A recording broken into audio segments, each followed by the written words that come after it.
Jesu li prodavači psihopati izrađeni egom? Zapravo, ovaj park u Sigetu mi otkriva fenomenalne stvari i fenomenalne quote-ove. Na neki način, vrlo često ljudi će reći da jesu prodavači psihopati izrađeni egom. Nisam psiholog, kolega Sakoman će to puno bolje objasniti šta znači biti psihopat.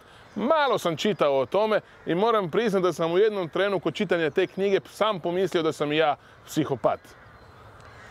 Imam li izražen ego? Pa imam, naravno da imam. Ja vjerujem da svako ko je uspješan u prodaji ima izražen ego. No postavlja se pitanje šta sa njim radimo.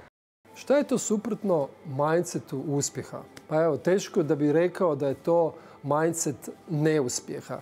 Možemo više reći da je to nekakav mindset zatvorenosti, konačnosti, fiksiranosti. Recimo, kad ljudi kažu ne mogu se nositi sa vrućinama, ne mogu se nositi s potresima, ne mogu se nositi s ovom recesijom.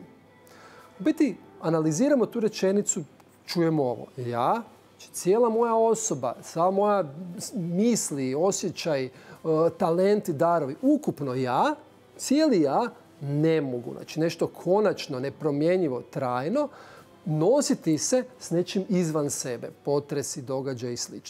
To je ta nekakva konačna fiksiranost koja nas čini bespomoćnima ili depresivnima i sl.